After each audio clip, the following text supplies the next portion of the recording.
Hello, GSD. This is Shannon Steer. It is my honor and pleasure today to introduce you to two fantastic ladies, Stephanie Evelo and Hannah Perkey.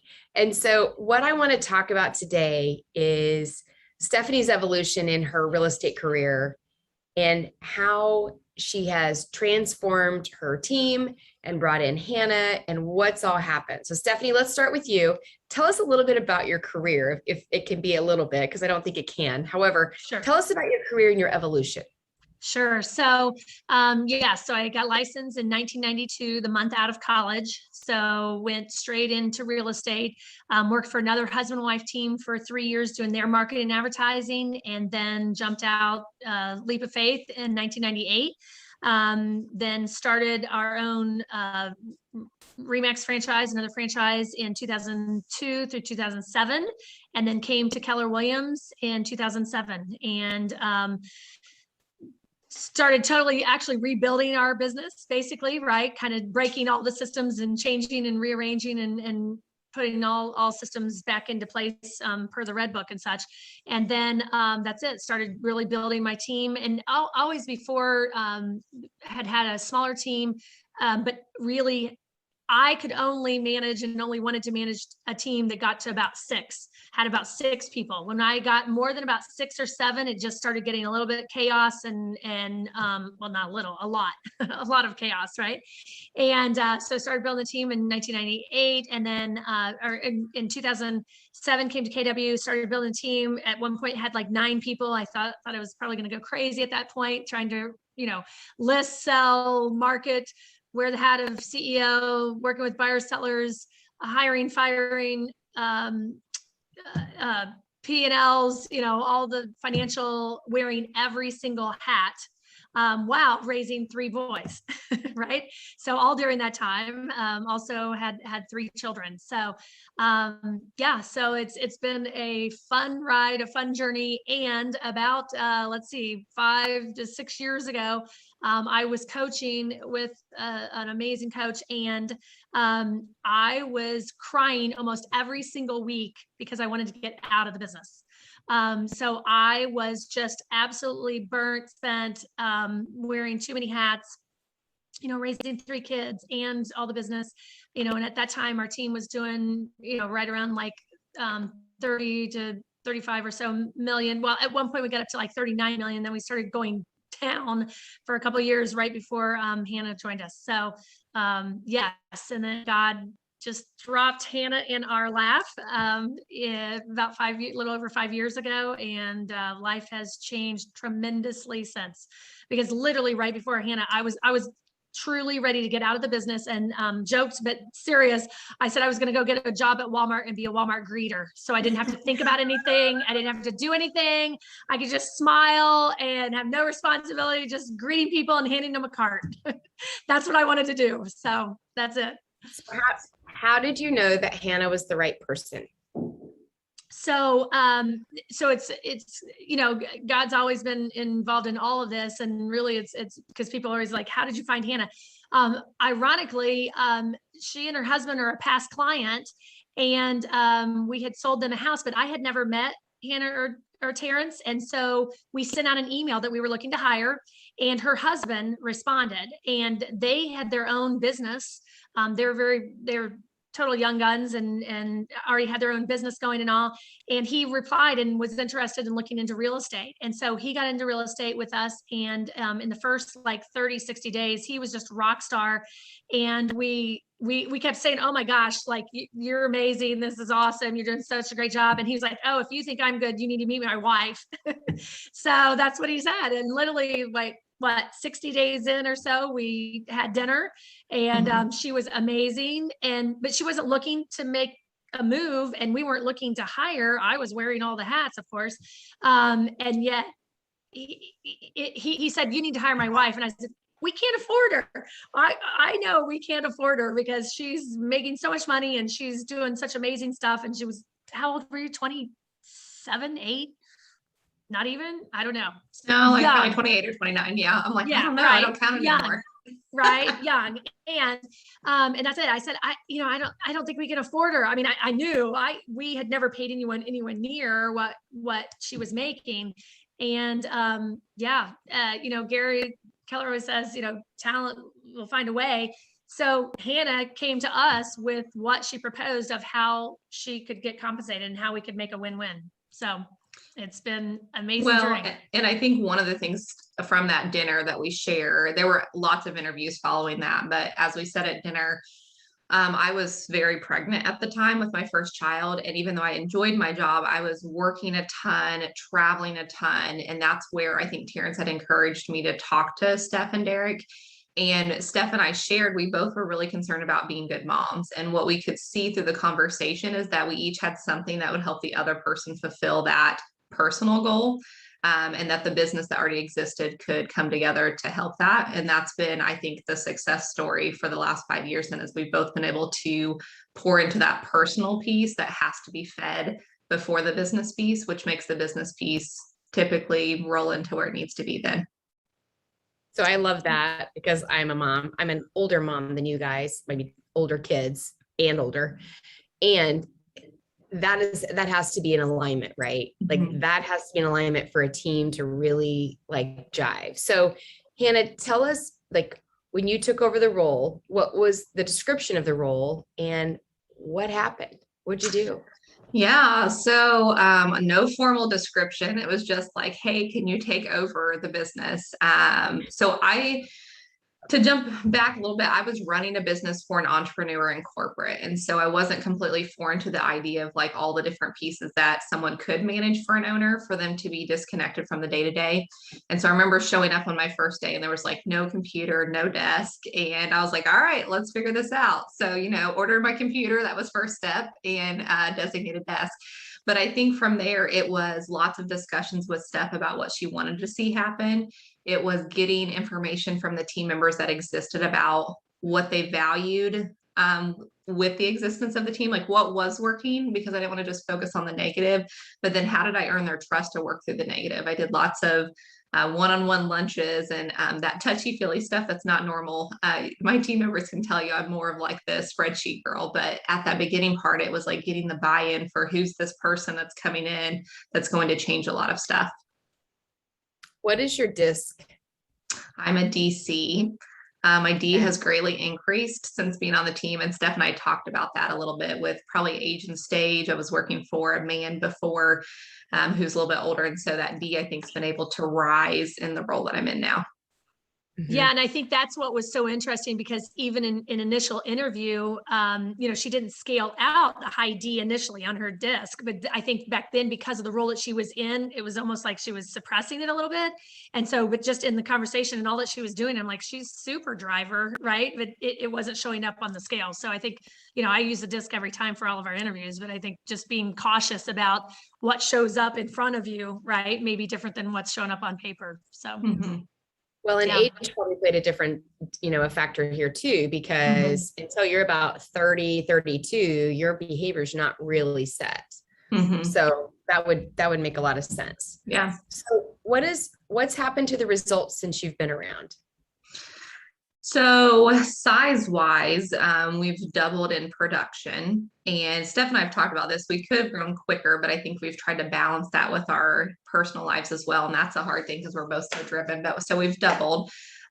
Retention, we have great retention. Like, I'm super proud of our retention. I always get a little scared to say that publicly because I'm like, nobody leave, but we have a great team culture. I was just talking on one of my coaching calls this morning about that I think there was a little bit of, toxic atmosphere before, and nothing to Steph's fault, but Steph's so kind to the people that work for her that I think some people took advantage of that. And so I think we have a really healthy culture where we can say what we think, but we respect each other.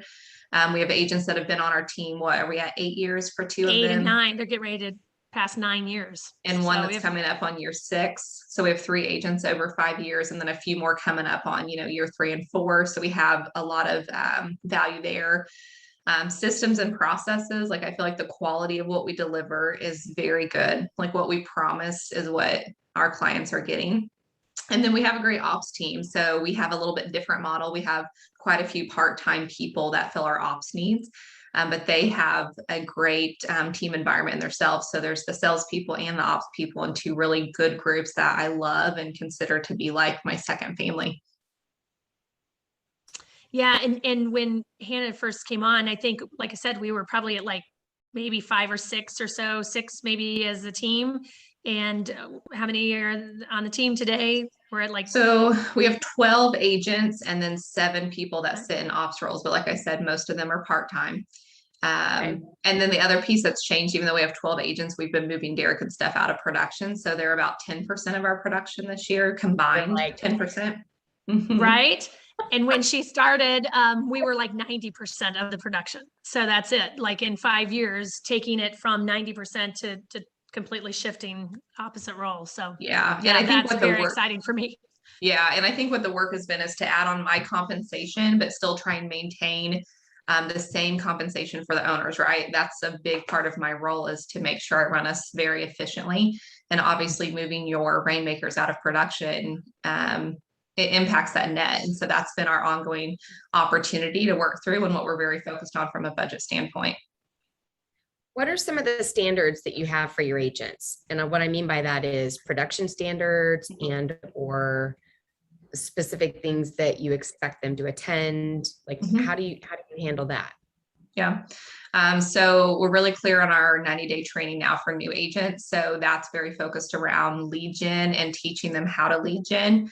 Our team is primarily database driven. And so there's expectations for all agents around how many people they have in the database and how they're working that database. We are really strong on our touch plan. So if we're having the pie giveaway, each agent's responsible to be communicating and getting their clients involved there.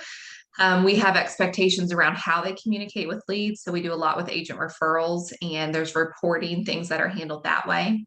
They do one-on-ones 3 weeks out of the 4 weeks in the month. 2 are with me and 1 with Steph. So they're expected to be on those. And we do those via Zoom, and then team meetings every week where we come together. And then in general, it's just making sure they report back on things. We have communication standards, like how long does it take us to get back to an email internally or externally, and what's our habits here, what's our culture. And then the most important piece, which I'm sure we want to make sure we mention because it's really valuable to us, is our giving plan. So everyone's expected to give a piece of their commission back to our giving plan. So when they sign on, that's a non-negotiable that Steph and I are very passionate about, and all of our team members are too. Talk more about that. What is that? Go ahead, Steph. Yeah. So we're very passionate and purposeful about making a difference, changing lives, and leaving a legacy. And so really we're super passionate about impacting the lives of those on our team and those that we're helping through buying and selling, but then also that what I call the butterfly effect. I hand out a little book. It's called the Butterfly Effect, but that's it. It's having that ripple effect. And so that's the thing we realized back when, I can only make certain amount of impact in what I'm able to do. So I'm going to need to do that and leverage it through people and what they can do, and then bringing others into that fold to keep making it bigger. So really, we're wanting to impact the world in a really big way. And our goal as a team is to actually eventually give away $1 million. So we're working and striving towards that. But really right now, our goal is we want to work up to basically giving away over 10% so that we would be tithing each month. Yeah. And so, we're passionate about giving of our time, talent, and treasures. So all 3. So we have a giving plan for that. We just had an amazing conversation about that just this past Tuesday on our team meeting, because the team, and that's really part of our culture. And I think that's why, we're really careful about our growth, because really it's really, we want people to want to come in and not just make sales, but for a purpose, and a passion and a reason. So, yeah. Do you have a standard number of sales that you either have a goal for, or, hey, you can't be on our team unless you sell this many a year? Yeah, so we do it more on volume, just because we have some agents at different price points. So we look at 4 million as our number. Now I will tell you, we approach that not as a hard and fast, right? There could be different situations, but we really have decided we don't want part-time agents on our team. That was a decision we made sometime in my past 5 years, just because all of our models and systems support full-timers. and our expectations, right? Like you have to show up team meeting, and if you have another job, you can't always do that. So we feel like from a culture perspective, that's the best. And then we have different things to support the agents that go way above that, right? Our goal is that we keep helping them increase. So we have an assistant model where we help them hire, train, onboard, manage their assistant, and we pay a portion of that. We have different volume bonuses. And so our top agent last year sold 16.4 million. And that's what we want to see, right? Is I think this year we have a handful that are, up around that 6, 8, 12 point, and we want to keep increasing those. And that's why that retention is important, because typically their numbers are going to keep increasing if we keep helping them work their database every year. And just to give you an idea, because our market is a lot like yours. So when you say 4 million, the average agent here does not even sell usually 2 million, right? So this is like double of the average, if that makes sense. And are you guys, you're in Indianapolis? Indianapolis. Proper, right? Mm-hmm. Okay. That's Yep. what I thought. Yeah, all of central Indiana. I mean, our office, we work out of the Fishers location, but we also have Keystone office, and then we're all of central Indiana. Mm-hmm. So how many transactions will you guys end up closing this year? I think we'll be right around 200. Our market's tightened up. So last year we finished a little over 200. And so it's been interesting to see that as we look at people around the country and what they're seeing. But yeah, we think right around 200. Awesome. And then what CRM do you use? Because these are all questions that everybody wants to know. What CRM are you using? What's the secret sauce? Yeah. So I think my answer is complicated. We do transaction management and Brevity. There's lots of automation in there, and I would highly recommend it for your ops people. Because we're with KW, we have worked to integrate Command. So right now we're managing our database through Command. That's free, and every agent can get in and see their contacts. And then we've not transitioned out of Boomtown yet. Boomtown's where we work all of our new leads. And so that's the system we're paying for from a CRM to manage our database. Okay, perfect. What percentage of your leads are from Sphere? I thought you might ask that, so I have that ready. So and Hannah's the numbers queen. I know it's going to be high. That's why I'm asking. So Sphere and past client is 60%, and then agent referrals are 20%. So that's 80% of our business from those 3 lead sources. Yeah. And I personally, I like about 50 to 60% for Sphere and past clients, because that means you're actually going out and getting new business, and you're not just relying on the old business. When I interview people and they're like, yeah, I'm 95%. I'm like, how are you bringing in new business? Yeah. Right. Yeah. Like, so Steph, how have you established all of these relationships across the country with agents to get agent referrals?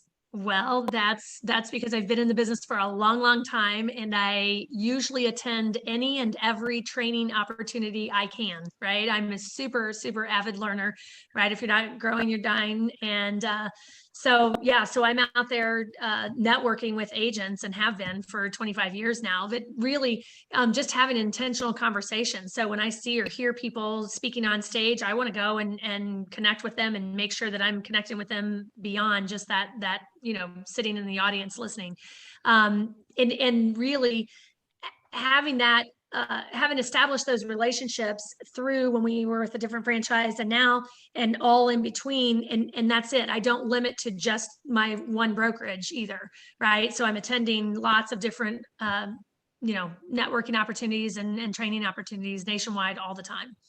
So, yeah. And then Hannah has totally tweaked, we had a communication plan, and 5 years ago, yes, just really turned up the dial, right? So now we just have it very systematic, and our referral plan, our referral process with working with agents. So we keep them updated every single week on the process and progress of the referrals. So that's where we've just established a lot of relationships through continual communication and follow-up. So because I've sent you guys a referral, I can actually vouch for how much you guys communicate about the referral. And, and I probably sent it 9 months ago, and I don't know if my friend's ever going to buy in Zionsville or not, because he's just kind of hanging out. He'll probably watch this interview later and go, Shannon, you were talking about me. And at the same time, though, when I've sent referrals across the country, I have never had communication like I have from your team. Good. And Thank you. Well, that's a system. right? So we talk about systems all the time on GSD, and people do not understand how critical systems are and how simple a system can be. So Hannah, how did you decide, hey, we've got to crank this up because there's a huge opportunity here for out-of-town agents to give us referrals? So the real root of how it became such a pain point, my husband had closed a transaction our first year, and we found out 3 months later we had not paid the referral fee because we didn't know it was an agent referral. And that felt terrible personally and professionally because one, we had to go then find that money, right? And be like, hey, here's a check back in our first year in real estate. And then two, I felt terrible that that agent didn't even know what was happening with their friend. And I've had the same experience, right? I send out referrals and I'm like the one checking in to see what's going on with my referral. So we worked through the system of, first, it was very manual, right? Like, let's just go through the list and make sure. And I was sending emails to everybody on our list and making sure they knew what was going on. At this point in time, one of our part-time resources is a person who manages our database. And one of her duties is every other week, she has a spreadsheet. The agents get sent the spreadsheet automatically, and they have like 24 hours to put updates on their people.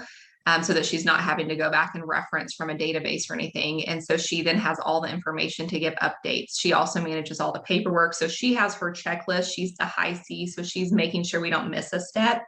And then she is integrated into our brevity checklist. So when something closes or whatever needs to be notified from a check perspective, then she can let the agent know and say, hey, your check's on your way, whatever it may be. She also thanks the action. Oh, go ahead. Well, I was going to say, and she's also making sure that the referral form is signed and that it's back and forth and exchange and all of that. I mean, those are all the details, right? That agents are not the greatest at, right? So yeah, she's just managing any and every piece of that process. Yeah. And then we have our, thanks in there. So like when you make the action of even choosing us, then we send you a thank you card. And right now we're doing Starbucks gift cards. We've done brownies before. And then when it closes, we want to thank you again. And we want to create those raving fans, right? Just like we do with our past clients, because then if there's a Facebook post right now, that's where I don't want to say fan clubs because I feel like those are negative, but we have people that have had experiences that will be like, hey, you should talk to Evelo Team because I had a really good experience. Or if someone in your market center were to ask you and you had a good experience, then you'll give our name. And that's where we're starting to see the results now a few years down the pipeline. That's an awesome lead source that I think a lot of people just totally miss. Yeah. What are some of the things you guys do with your sphere to rock out your sphere and past client referrals? Yeah. So same thing on if they send us a referral, right? We have a form that the agent can fill out so that we can just thank the action. We want them to know how much we appreciate what they've done through that process. We love on our clients really well through our touch plans. So we have our 4 events per year and we're really trying to just encourage them. But every time we have an event, one of the things we do is we do ask for referrals during the registration process. We don't want to ask at the event because we want them to enjoy it. But we always have some other giveaway when we say, hey, while you're registering, if you can think of anyone, we'll enter you for a gift card. Oh, if you can't think of anyone, can you leave us a review? So we're trying to keep pushing them and teaching them how to give us more business. We do, our email, our home bots, like the home valuations. That's been a good recent addition. Steph does these great newsletters with videos. I think video marketing has been really great for them to recognize her and Derek and our branding. We mail out items with shelf life, right? So things that are magnetic that can stick on their fridge for 12 months, or when we did the hands-free, Indiana went hands-free on cell phones, we did the like magnets for the cars and did drop-bys for those because we're like, hey, items of value that has our logo on it that they'll want to utilize. And then we try and be consistent. That's what we've noticed is like we have a fall fest every October and that number grows and grows for the RSVPs because it's the same thing every year and they come to expect it. And I think that consistency has been good. So what are your 4 events? So our spring one's potpourri. Last year we did rose giveaway, which normally I would say would be spectacular, except they arrived like 5 days early and I had to keep thousands of roses alive for 5 days. So I would not recommend that. So spring it was one very interesting. Yeah. Yeah. So the spring one, we've been trying to figure that out. We've done like a coffee event where we say, hey, stop by and grab a coffee. That's one I would recommend. It's very simple and cost effective. We do a drive-in movie. That one's awesome and fun, and it's been very COVID friendly. We do our fall festival at a pumpkin patch and have all kinds of activities for the kids. And then we do the pie giveaway, which again, if you're not doing a pie giveaway, I would say that's an easy place to start. $6 at Sam's Club and very easy logistically to implement.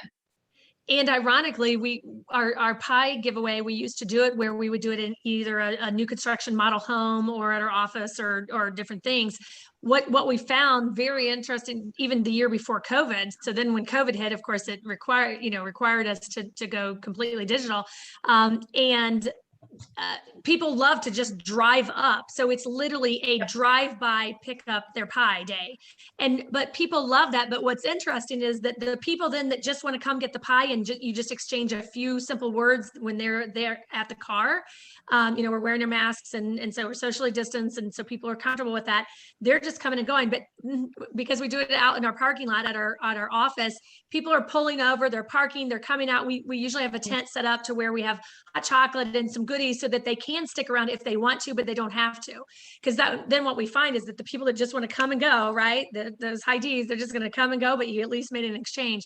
And but some of them came and stayed like the whole 3 hours, right? They're just coming, hanging out, drinking coffee, hot chocolate, and picking up their pie. And it's funny because it's a $6 pie, but people drive from like all over the city to come to pick up a $6 pie. But really it's more just about the connection. And so yeah, our team loves it. Our team's all out there. We're all, in Evelo Team attire and just hanging out. It's cold here in Indiana, right? It's cold. So we're outside with heater, like a heater behind us, and people can come and, warm up and heat and talk around it. And so, yeah, we had a great time with our pie event, our fall fest. This year, Hannah could tell you the numbers. We were a little panicked, 48 hours in advance. So this year we had, how many was the final number for? Like 730 RSVPs. RSVPs. So we were a little panicked because in years past, we've had up to 400. And yes, it was beautiful weather here in Indiana and all week. And so all these people were thinking they're going to come out then. And so all at the last like 3 and 4 days, they were all RSVPing. And then it rained. So maybe that was God's blessing because we already had 400 hot dogs to be handing out. We didn't know if we needed to make 700. So so we just have an amazing time there, but we try to do something that also hits different age groups because I think it's important, right? And then because of social distancing, that they can stay their distance, they can go play. It was an outdoor facility where it's got all the kid jumpies and all that, so they can come and take part in that, but they don't have to, be close social distancing if they don't want. So yeah, that's awesome. We've had to shift, of course, right? Everybody shifted during COVID. So we used to do the pie parties at my house. And last year it was a drive-by pie party. We had double lanes. We were in a tent in the middle of a parking lot, lit up, storming and raining like crazy. We had our professional photographer there taking pictures of everybody as they're driving by. And I'll tell you what's interesting about that is I got to talk to everybody in that scenario where when they came to my house, some people would like hog my time and I wouldn't really get to talk to everybody. So I actually like the drive by better. Right. Well, that's exactly it. You get to touch everybody just briefly. And then because we have the team, and so somebody would drive up and then we had one person designated, would ask them, who was their agent. And then that's it. Then you just call out and then whoever that agent was would come up to deliver the pie. So yeah, we had of course, a system down even for pie delivery. Right. So Hannah, I would bet that you are the systems queen. Try to be. Queen. I'm yes, kind of a nerd, so. Yeah. What are some other of your favorite systems that your team does that you like? I bet other people don't do this.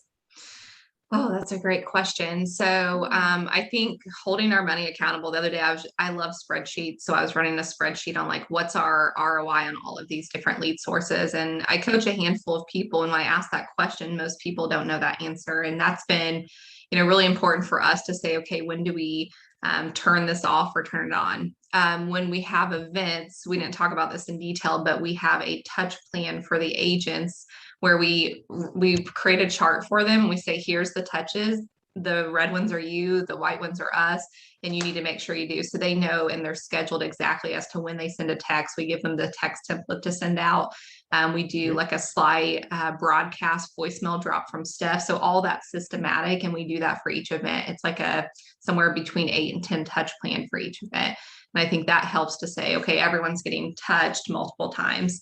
Our pending to close, we have a great client care coordinator, and she's worked really hard to utilize our system so that everyone's getting the same experience. But also she can handle, last year we did 223 transactions, and she did pretty much every single one of them by herself. Now she doesn't do listing management, but she managed all of those. But this year, I mean, she probably got to a little max level last year, but this year, because she had even more automation, she never maxed out. And she has emails like, or text even, it'll text the agent and say, hey, did you remind your clients to bring this to closing? Or, hey, is that co-agent someone that we should ask to join the team? Like all of that's just automated and coming to them. When I need to check the pay sheets, the green sheets, it's an automatic email that shows up. I didn't even know it was automatic. She told me that a few weeks ago, and I'm like, oh, I thought you were emailing me every time and typing that out. And so I think that just helps us to say, okay, great. We get the ticky-tack stuff handled from a system standpoint so that we can spend more time like talking to the clients on the phone with the time that we've got back, or handling more transactions, or, you know, making more money so that we can give more from a team perspective. Do you want to add anything, Steph? No, Just like this giant smile. Well, I'm just sitting here, like, I'm probably going to get choked up here because seriously, I'm so proud of this woman. I mean, seriously, look, see, I'm going to get choked up.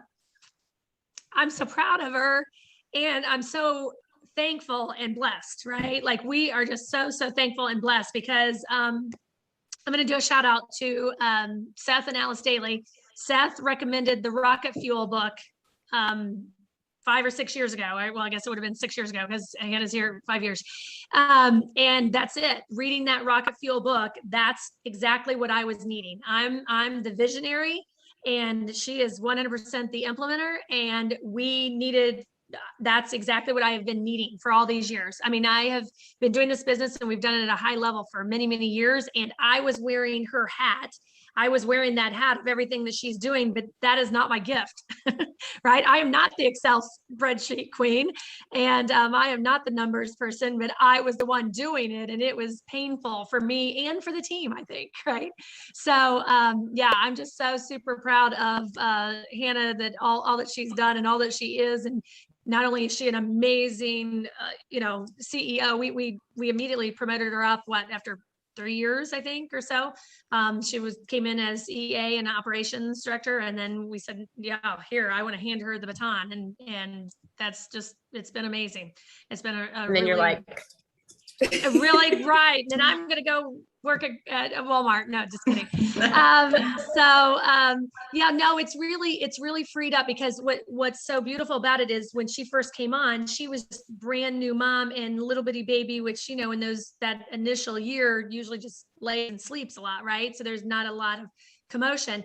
And during that time is when, you know, 5 years ago, when she first started, my kids were all in the heat of all sports and school and everything. And so I didn't know which way was coming and going most days as a mom.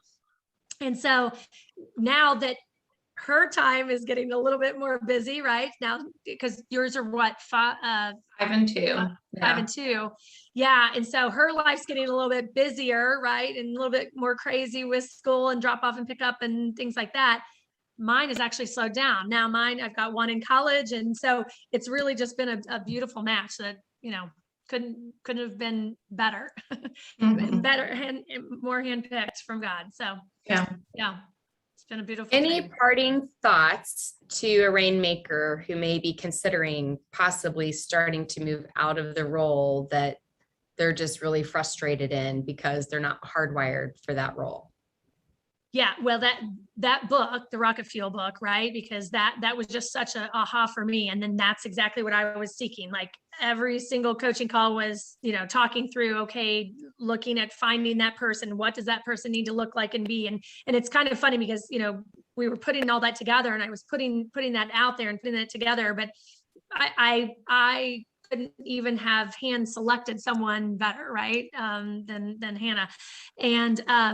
And what's yeah, what's always interesting, of course, as the high Ds and the rainmakers and all, we never want to let go of things, right? But I think that's where it was so important that we immediately learned and implemented such a trusting relationship where she was proving herself, but really I was also letting go of the rope to let her go and do. And there were some things in the first couple of years that we tested and tried and that didn't work out, right, or didn't go as we wanted or planned, or but each year just having more trust and giving more leeway for her to then just run. I mean, she's running the meetings, she's doing the one-on-ones with agents, all of those things that I was wearing all of those hats. Now Hannah wears all of that hat, and that's her gift. Like, her managing the agents and all of that is her gift. If you've ever read the E-Myth, the management of the people is not my gift, but that's what I was doing, right? And I really needed to, I should have hired someone in this position like 10, 15 years ago, right? But it was just letting go of that control. I think that's what's so hard is, as rainmakers, we always want to control it and we think nobody else can do it better. Hannah is doing it 10 times better than I could have ever done and was doing in the role, in the position. So just finding the right person. The other thing, because we've had so many, one year, I think we went through 5 admin, and this is way before Hannah, when I was in charge of finding the right people, the right admin, because I'm not an admin minded, right? And so now, I mean, Hannah looks for and finds and hires and then I might be on a last interview or so with them, but really, like, she's in charge of finding those right people. But one of the key pieces was finding someone who thinks like Hannah. I mean, she's got her master's in business and all. She's just an amazing woman. Thinks strategically, because you can find people that can do a lot of details and that like high SCCS, but you really have to find that person that's really that like strategic minded and is thinking bigger picture and like to really drive something forward. So it's really, for me, also was about finding the D, like that driver piece and the strategic piece. Someone who could really not just like check the checklist, but like, what checklist do we need to come up with, right? Like, I mean, if you can't see or tell, Hannah is the systems queen. And so really that person who not only can follow and create the structure, and follow the structure and order, but needs to create it. And I think that's what was so difficult is I kept hiring people that weren't the systems creators. They're the systems followers. So, yeah. Hannah, what would you say now that you've been in the role for 5 to 6 years? What would you tell rainmakers about getting out of their own way? Yeah, it's a good one. So I think one is you have to look for someone that you get along with. I know that sounds strange, but like, no matter how mad Steph makes me or vice versa, like we have this underlying friendship. And I think that's really important to have that because it's a hard transition. It's a long transition. I think when you're trying to find your person, real estate's really weird to me because admin are looked at as like a little bit this like lower level position. It was kind of offensive to me coming in where I was president of my last company with 40 employees doing $8 million, And so I think you have to find someone that's had experience in some other industry and bring them in as an equal. I think Steph's always treated me as an equal. And I wouldn't have come in as an executive assistant, right? I had been in business for a little while already. So I think when you're looking for that person, sometimes people are looking in the wrong place. They're trying to take a TC and move them up. And I know that works in some situations, but depending on how quickly you want to move, it's very valuable to have someone that's already experienced in other industries, right? They'll bring all of that with them and then start to apply it to your business. Awesome. Well, thank you, ladies. I know everybody's going to enjoy this interview. We will be posting it next Wednesday in GSD. So if you guys want to check in there, I'll make sure that both of you guys are in the group. Thank you. Thank you. Thank you so much. And thank you so much for having us, Shannon. Thank you. Thank you. Thank you. Our absolute pleasure. And of course, if we can ever help anyone in Indianapolis, it's always our pleasure. And we appreciate the referral from you even. So thank you so much for this opportunity. And hopefully somebody can take anything and everything out of pieces and parts of this and apply it. And if anybody wants to talk to either one of us, I know, I'm sure Hannah also would be available. Both of us would be available to help help someone through this process, because it is an interesting tight wire rope, right? Where you're trying to hand the piece off and when you step back and when the other steps forward. So Very Hannah, exciting do you have times. do you have a twin sister that would move to Kansas City? Yeah, I get that asked sometimes. You're like, who else do you know? So Yeah. I'll always keep an eye out for sure. Who else is in your world that would come to Kansas City that I could hire? There you go. Right. Have to think about There it. you go. I'll let you All right, know. ladies, thank you so much. We'll be talking to you Thank soon. you so much. Thanks. Thank you. Thanks.